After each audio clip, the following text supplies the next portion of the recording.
மீகா 5ஆம் அதிகாரம் 2ஆம் வசனம். எப்ராத்தா என்னப்பட்ட பெத்லஹேமே, நீ யூதேயாவில் உள்ள ஆயிரங்களுக்குள்ளே சிறியதாயிருந்தும் இஸ்ரவேலை ஆளப்போகிறவர் உன்னிடத்திலிருந்து புறப்பட்டு என்னிடத்தில் வருவார். அவருடைய புறப்படுதல் அந்நாட்களாகிய பூர்வத்தினுடையது. ஹல்லேலூயா.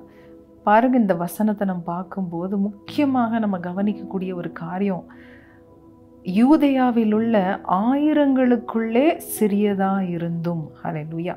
இந்த பெத்லஹேம் என்கிற ஒரு பட்டணத்தை பார்க்கும் பொழுது அது ஒரு கிராமம். அந்த கிராமத்தில் 1000 பேர் கூட இல்லை அப்படின்னு நம்ம பார்க்குறோம். அந்த 1000 பேர் கூட இல்லாத ஒரு கிராமத்தை ஆண்டவர் தெரிந்து கொண்டு, யூதேயாவில் உள்ள பெத்லஹேமே, நீ சிறியதாயிருந்தும் உலகத்தை ஆளப்போகிறவர் உன்னிடத்திலிருந்து புறப்பட்டு வருவார். ஹல்லேலூயா. உலகத்தை ஆளுகிற பிரபு, உலகத்தை ஆளுகிற ராஜாதி ராஜா. ஹல்லேலூயா.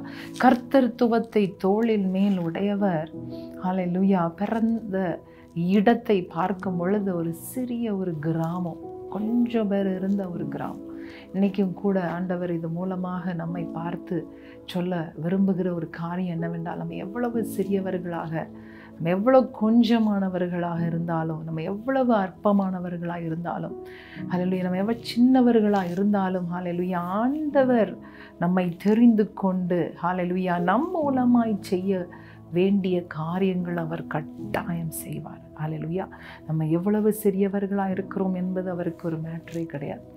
நம்ம சின்னவங்களாக இருக்கிறதுனால அவர் நம்மளை நிராகரிக்கிறதும் கிடையாது. ஹல்லேலூயா. இன்னைக்கு நீங்கள் உங்களோட நிலைமை எப்படி இருந்தாலும், ஹல்லேலூயா, அன்றைக்கு பெத்லஹேமை தெரிந்து கொண்ட ஆண்டவர் இன்னைக்கு உங்களை தெரிந்து கொண்டிருக்கிறார், உங்களை அழைக்கிறார். ஆண்டவர் உங்களை ஆசீர்வதிப்பாராக. ஆமென்.